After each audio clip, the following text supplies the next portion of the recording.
सुप्रभात बच्चों, नमस्कार। व्याकरण ज्ञान गंगा यूट्यूब चैनल में आप सभी का हार्दिक अभिनंदन है।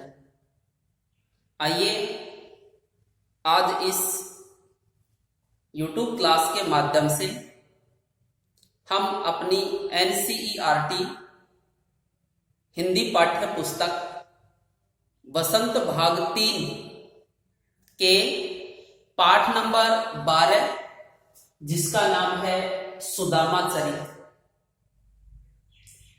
इस पद्यांश के रचनाकार नरोत्तम दास हैं। तो आज हम उन्हीं की इस रचना के बारे में, उनके द्वारा लिखित कुछ पद हैं, उन पदों के बारे में हम यहाँ पर चर्चा करेंगे।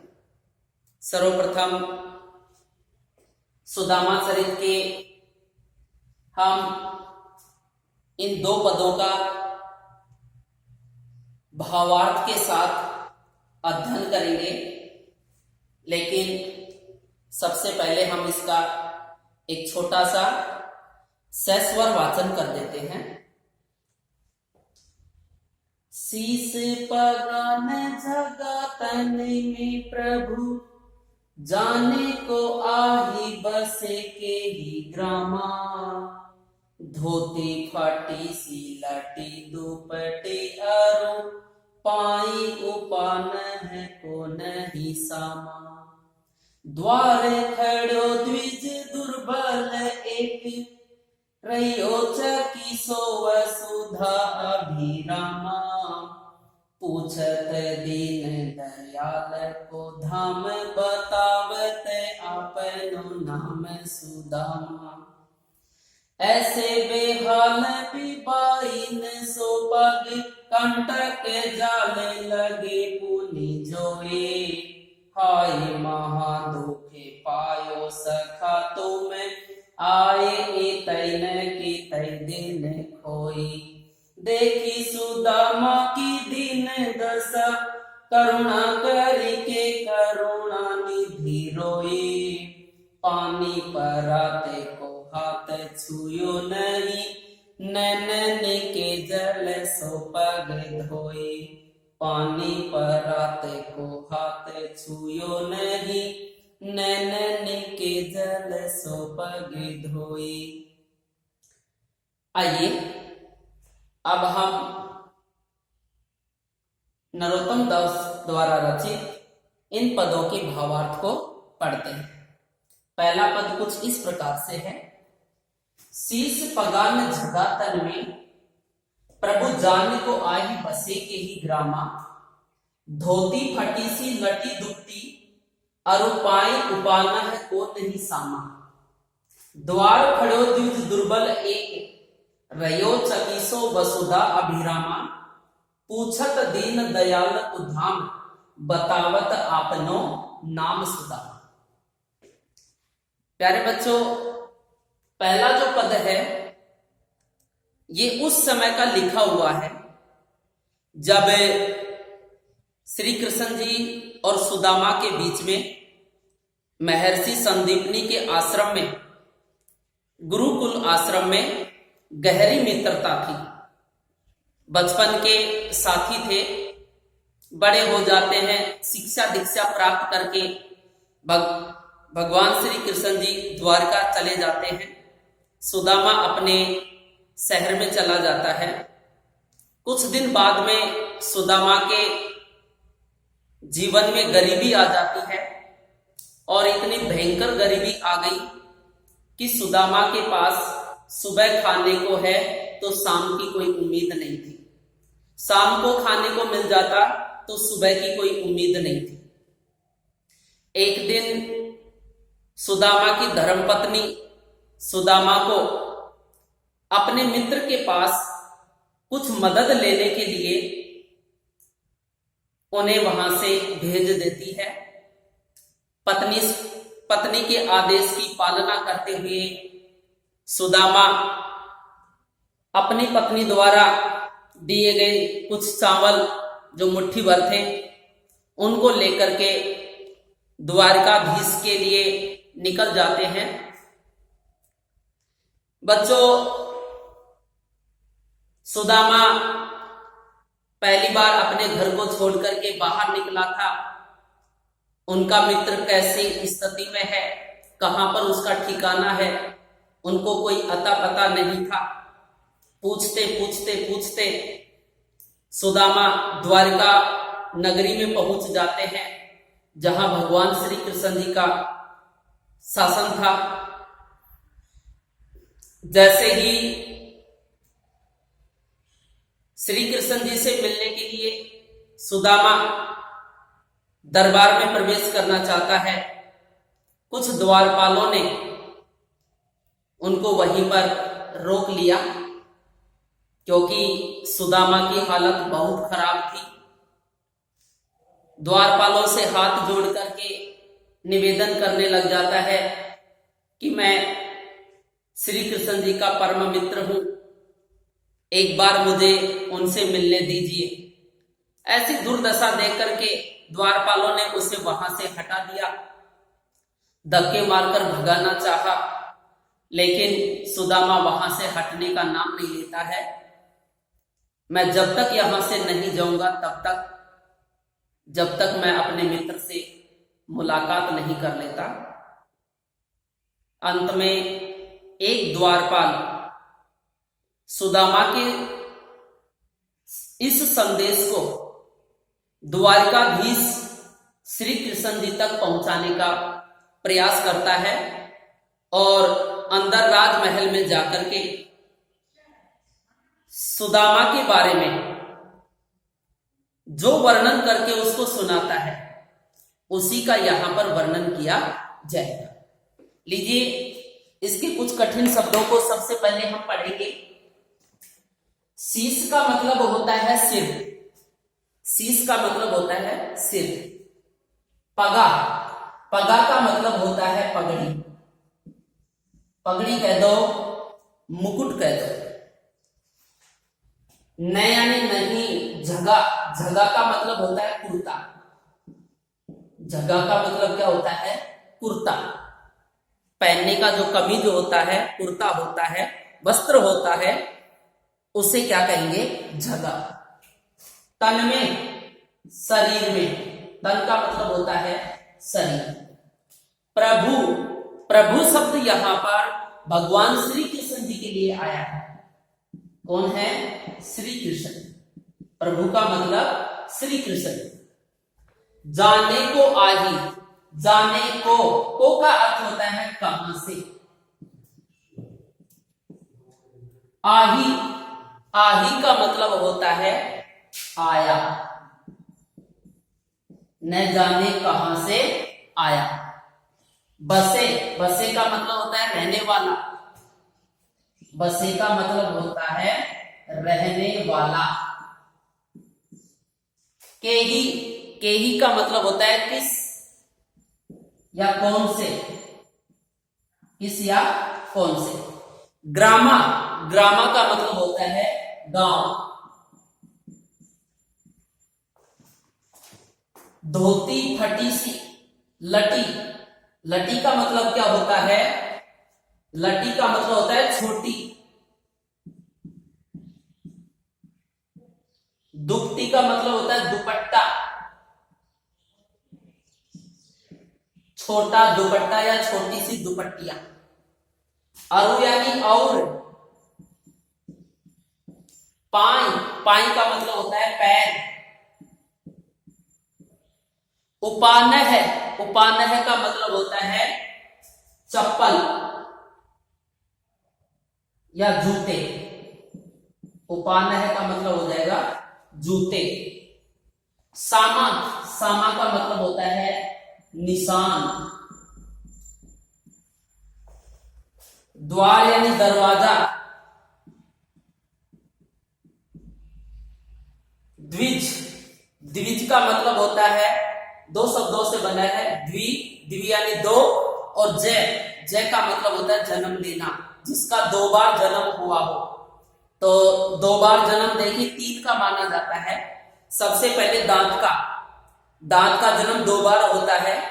एक बार दूध के दांत होते हैं जिनके टूटने के बाद में स्थायी दांत आते हैं। दूसरा होता है पक्षी, क्योंकि उसका भी 2 बार जन्म होता है। पहले अंडे के रूप में जन्म होता है और फिर अंडे से बाहर जन्म लेता है। तीसरा होता है द्विज का अर्थ होता है ब्राह्मण। कहते हैं ब्राह्मण को भी 2 जिंदगी मिलती है, एक जन्म लेने के बाद में और एक उसका जनेऊ संस्कार होता है। 2-4 साल बाद में उसका जनेऊ संस्कार होता है। जन्म के कुछ वर्षों के बाद में उसका जनेऊ संस्कार किया जाता है। कहते हैं जनेऊ संस्कार होने के बाद उस ब्राह्मण को एक नई जिंदगी जीने का क्या मिल जाता है, तरीका मिलता है, मौका मिलता है, अवसर मिलता है। इसलिए द्विज का अर्थ होता है ब्राह्मण। द्विज का अर्थ हो जाएगा ब्राह्मण। दुर्बल का मतलब होता है कमजोर, और यहां पर कमजोर ब्राह्मण कौन हो जाएगा, सुदामा, क्योंकि बेचारे को खाने को नहीं मिलता था। एक समय का भोजन भी उसको बड़ी मुश्किल से खाने को मिलता था, इसीलिए पेट पूर्ति के अभाव में उसका शरीर क्या हो जाता है, कमजोर हो जाता है। रयो का मतलब रहा है, रयो का मतलब हो जाएगा रहा है। चकीसो, चकीसो का मतलब होता है अचंभित होना, अचंभित होना, आश्चर्यचकित होकर। वसुधा, वसुधा का मतलब होता है धरती। और अभिरामा, अभिरामा का मतलब होता है सुंदर, क्योंकि द्वारिकाधीश की जो धरती थी वो बड़ी सुंदर थी, और ऐसी सुंदर नगरी को, गांव को, राज्य को सुदामा ने पहली बार देखा था। इसीलिए जब उसने ऐसी सुंदर नगरी को देखा तो उसकी आंखें फटी की फटी रह जाती। पूछता है दीन दयाल, दीनों पर दया करने वाला। तो दीनों पर दया करने वाला कौन होता है, क्योंकि दीन का मतलब होता है गरीब, दयाल का मतलब होता है दया करने वाला। गरीबों पर दया करने वाला क्या कहलाएगा, दीन दयाल। और यहाँ पर दीन दयाल किसको कहा जाएगा, श्री कृष्ण को, क्योंकि भगवान श्री कृष्ण जी हैं और वे भी गरीबों पर, दीनों पर, दीन दुखियों की सहायता करने वाले हैं। धाम, धाम का मतलब हो जाएगा भवन या मकान, भवन या मकान। बतावत, बताना, बतावत का मतलब हो जाएगा बताना। आपनो, खुद का, आपनो का मतलब हो जाएगा खुद का या स्वयं का। नाम यानी नाम, और सुदामा का मतलब हो जाएगा सुदामा। आप देखिए इसका एक द्वारपाल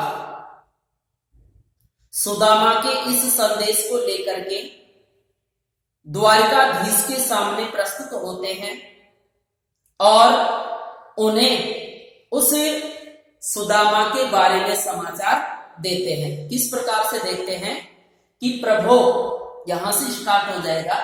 प्रभु अर्थात हे प्रभु, हे अन्नदाता, हे प्रभु श्री कृष्ण जी, शीस पगान जगह तन में। इससे पहले आप यहां से ले लीजिए, प्रभु, हे प्रभु, द्वार खड़ो, द्वार यानी दरवाजे पर, खड़ो यानी खड़ा हुआ है, कि दरवाजे पर खड़ा हुआ है। द्विज दुर्बल कमजोर ब्राह्मण एक एक, कि प्रभु दरवाजे पर एक कमजोर ब्राह्मण क्या है, खड़ा हुआ है। शीश पगान है, जिसके सिर पर कोई पगड़ी नहीं है, कोई वस्त्र नहीं है, कोई अंगोछा नहीं है, कि प्रभु हमारे दरवाजे पर एक कमजोर ब्राह्मण खड़ा हुआ है, जिसके सिर पर न तो पगड़ी है, झगा तन में है, न को 2 बार लेकर के चलेंगे, न झगा तन में, तथा उसके शरीर पर कोई कुर्ता भी नहीं है, नंगे बदन है। उसके सिर पर, उसका सिर भी खुला है, उसके सिर पर जो मुकुट होता है, पगड़ी होती है, अंगोछा होता है, वो भी बिल्कुल नहीं है। न जगह तन में और उसके शरीर पर भी क्या नहीं है, कोई कुर्ता कमीज कुछ भी नहीं है। जाने को आही, न जाने कहां से आया है। जाने को आही, न जाने कहां से चल करके आया है। बसे के ही ग्रामा, और न जाने किस गांव का रहने वाला है।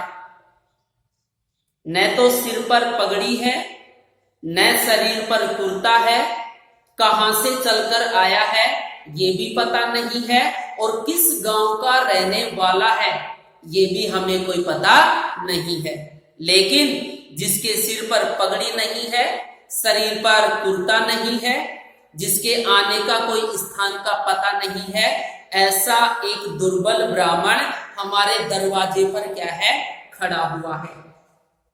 धोती फटी सी, उसने एक लंगोटी पहन रखी है, धोती पहन रखी है, वो भी कैसी स्थिति में है, फटी सी, फटी हुई है कि उसने एक छोटी सी धोती पहन रखी है जो फटी हुई है। लटी दुपटी, और उसने अपने गले में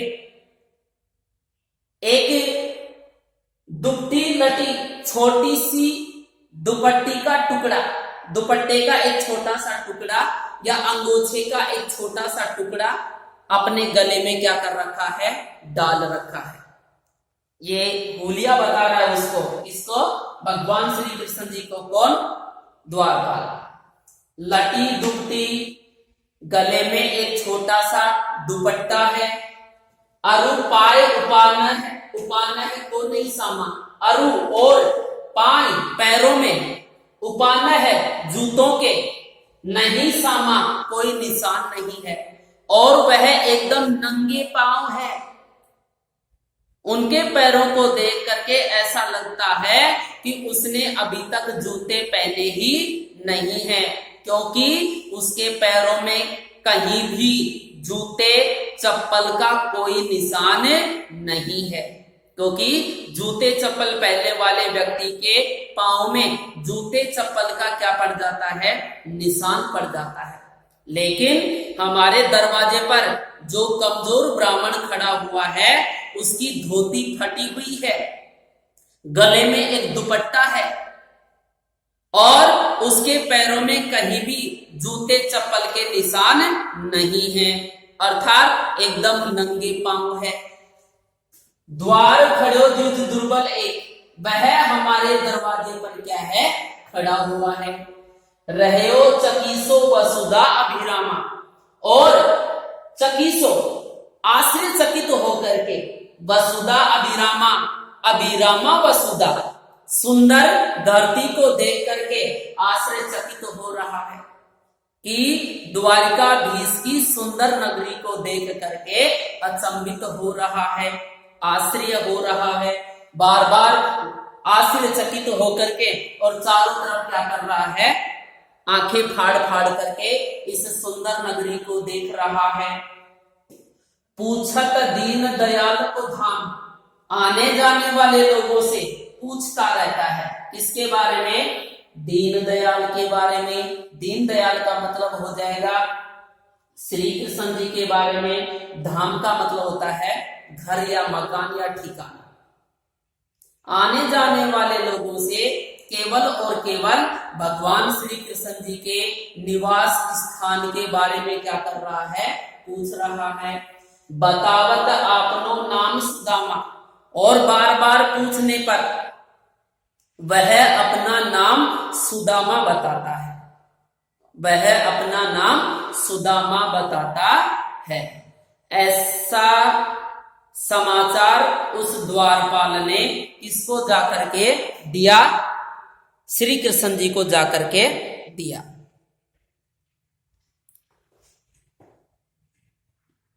दूसरा देखिए,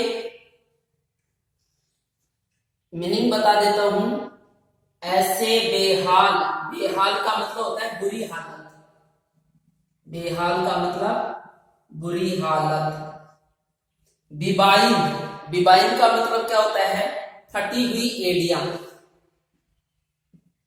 फटी एड़िया।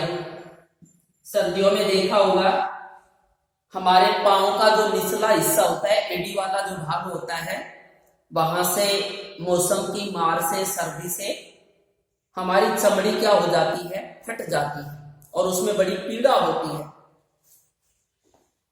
पग यानी पैर, कंटक यानी कांटे, कंटक का मतलब होता है कांटे। जाल लगे, जाल लगा हुआ है। पुनी यानी फिर से, बार बार। और जोए, जोए का मतलब हो जाएगा देखना, जोए का मतलब देखना। हाय, श्री कृष्ण जी के मुख से दुखदायी शब्द निकल जाता है, महादुख। महान है जो दुख, कर्मधारय समास है। बहुत बड़े दुख को क्या कहेंगे, महादुख कहेंगे। पायो यानी प्राप्त करना, सखा का मतलब होता है मित्र। तुम आए इतई, इतई यानी इधर, तुम इधर क्यों नहीं आए। कितई यानी किधर, कितई का मतलब होता है किधर। दिन खोए, दिनों को खोया, खोने का मतलब गवाना, बिताना, खराब करना। देखी यानी देखी, सुदामा की का मतलब हो जाएगा सुदामा की दीन दशा, गरीब स्थिति। दीन का मतलब गरीब होता है, दशा का मतलब स्थिति होता है, तो गरीब स्थिति यानी कि बुरी स्थिति। करुणा, करुणा का मतलब होता है दया, करके, दया करके। करुणा निधि, निधि का मतलब होता है समुद्र। निधि यानी क्या होता है, समुद्र, और समुद्र बहुत बड़ा होता है। ऐसे ही करुणा किसके अंदर सबसे ज्यादा पाई गई है, भगवान में, और यहाँ भगवान कौन है, श्री कृष्ण। तो क्या हो जाएगा, करुणा निधि का एक ही अर्थ निकलेगा क्या, श्री कृष्ण। जो दया के सागर हैं, जो दूसरों पर दया करते हैं, जो दूसरों पर दया बरसाते हैं, उसे कहते हैं दया निधि या करुणा निधि। रोए यानी रोना। पानी परात, पानी से भरी परात को। हाथ छुयो, हाथ से छूना, नहीं यानी नहीं। नैनन का मतलब होता है आंख, नैनन यानी आंख। जल सो, आंखों के जल से, और आंखों के जल को क्या कहते हैं बच्चों, अश्रु। अश्रु का मतलब आंसू।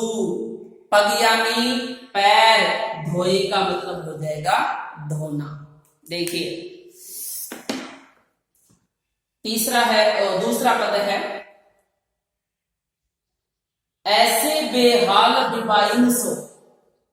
सबको पता है सुदामा नंगे पांव, नंगे बदन अपने मित्र, अपने यार, अपने दोस्त, अपने सखा श्री कृष्ण जी से मिलने के लिए निकल पड़ते हैं।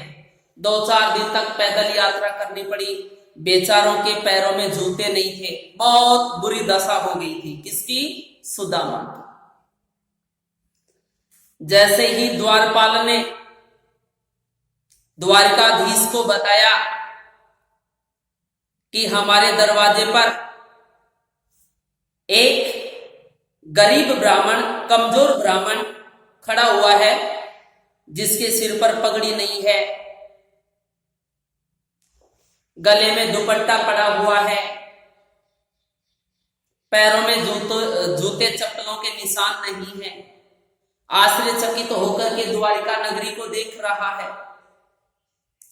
बार बार आने जाने वालों से श्री कृष्ण जी के निवास स्थल के बारे में पूछ रहा है।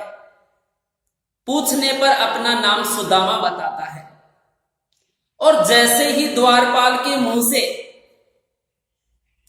सुदामा नाम निकला तो कहते हैं श्री कृष्ण जी को अपने बचपन के मित्र सुदामा की याद आ जाती है, और जिस भी स्थिति में वो थे उसी स्थिति में नंगे पांव अपने मित्र सुदामा से मिलने के लिए द्वारिकाधीश दौड़े दौड़े मैन दरवाजे तक क्या हो जाते हैं, पहुंच जाते हैं और उसे बड़े सम्मान के साथ, बड़े सत्कार के साथ, स्वागत के साथ उसको दरबार में लाया जाता है और अपने बराबर के दर्जे के ऊपर, बराबर की सीट के ऊपर, बराबर के आसन पर अपने परम मित्र सुदामा को बिठाते हैं।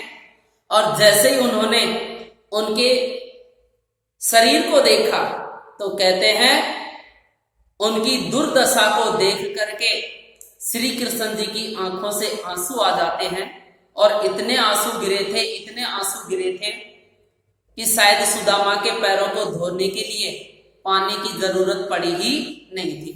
उसी समय का ये पद्यांश है। ऐसे बेहाल विवाहित सो, कहते हैं नंगे पांव चलने से सुदामा के पैरों की एड़ियां फट गई थी और जिस व्यक्ति की एड़ियां फट जाती हैं उस व्यक्ति की हालत बहुत बुरी हो जाती है, उस व्यक्ति की हालत बहुत बुरी हो जाती है। और ऐसी ही बुरी हालत किसकी हो गई थी, सुदामा की। पांव में विवाया फटने से भगवान श्री कृष्ण जी की हालत बहुत बुरी हो गई थी। पग कंटक जाल लगे पुनि जोए, और उसका पांव कांटों से भिंद भिंद करके छलनी हो गया था, कांटों का जाल था। जब श्री कृष्ण जी ने सुदामा के पैर को पकड़ा और ऊपर उठाया तो कहते हैं उसके पांव में उस समय भी कांटे चुभे हुए थे, एक नहीं अनेक, और इतने कांटे चुभे हुए थे कि उनका पूरा पांव कांटों का जाल बना हुआ था। ऐसे कांटों से बिंधे, कांटों से छिदे हुए पैर को भगवान श्री कृष्ण जी बार बार क्या करते हैं, देखते हैं।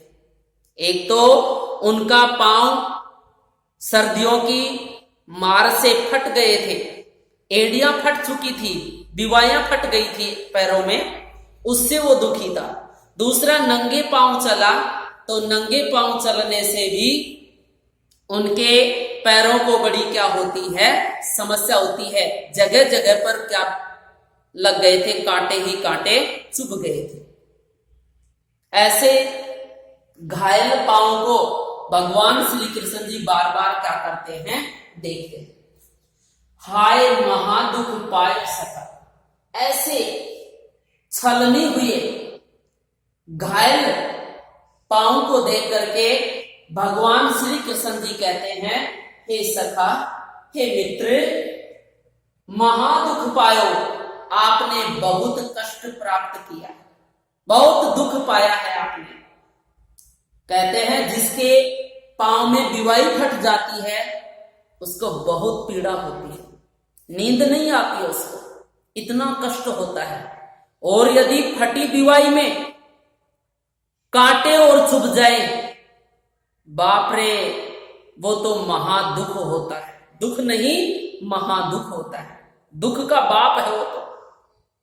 फटने, विवाई फटने से कितनी पीड़ा होती है, और फटी हुई विवाई में यदि कांटा और चुभ जाए तो बहुत पीड़ा होती है। तब वो कहते हैं कि हे मित्र, आपने अपनी जिंदगी में बहुत कष्ट भोगे हैं, तुम आए इतने में, लेकिन तुम इधर क्यों नहीं आए? आपने अपनी जिंदगी में इतने कष्ट भोगे, इतने कष्ट भोगे, इतने कष्ट भोगे, क्या तुम मेरे पास, मेरे इधर क्यों नहीं आए? मुझसे मदद लेने के लिए क्यों नहीं आए? आपकी ये दशा कि पहनने के लिए आपके पास क्या नहीं है, जूते चप्पल नहीं है। जब आपने इतना कष्ट सहन किया है तो मित्र, आप मेरे यहां क्यों नहीं आए? कितने दिन खोए, आपने इन दुख के दिनों को कहां बिताया, कैसे बिताया?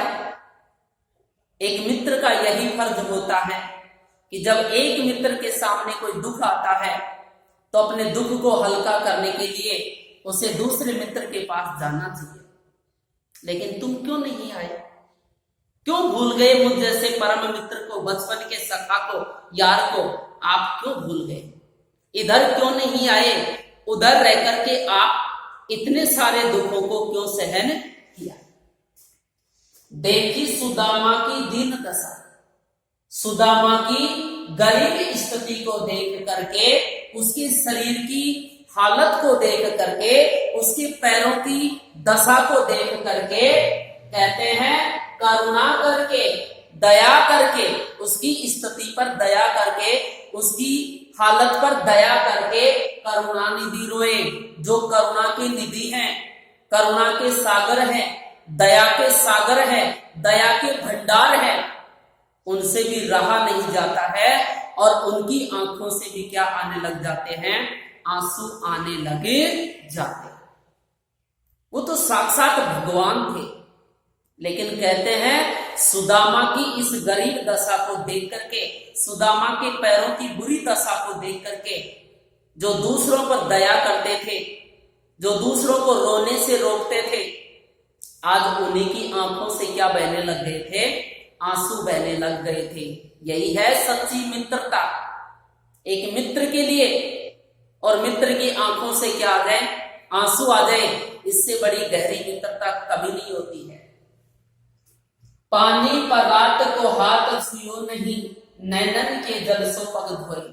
कहते हैं भगवान श्री कृष्ण जी ने अपने मित्र सुदामा के गंदे पैरों को धोने के लिए पानी से भरी हुई एक परात मंगाई थी, एक बर्तन मंगाया था, पात्र मंगाया था, जिसमें जो बड़ा होता है थाली जैसा बड़ा, जिसमें सुदामा के पांव रख करके और वह क्या करना चाहता था? धोना चाहता था। लेकिन कहते हैं जब उसकी गरीब दशा को देख करके श्री कृष्ण जी रोने लगते हैं, तो रोने से उनकी आंखों से इतने आंसू गिरे, इतने आंसू गिरे कि उन्होंने परात में पांव धोने के लिए जो पानी मंगाया था उसको छुआ तक नहीं, हाथ में पानी लिया ही नहीं था। और कहते हैं आंखों से ऐसे आंसू गिर रहे थे, इतने आंसू गिरे, इतने आंसू गिरे कि अपने नेत्रों के जल से ही अपने मित्र सुदामा के पैर क्या कर डाले? धो डाले। इतना दुख हुआ था किसको? श्री कृष्ण जी को। किस पर? सुदामा की गरीबी पर, कि इतना कष्ट आपने भोगा, मेरे इधर क्यों नहीं आए। तो ये कुछ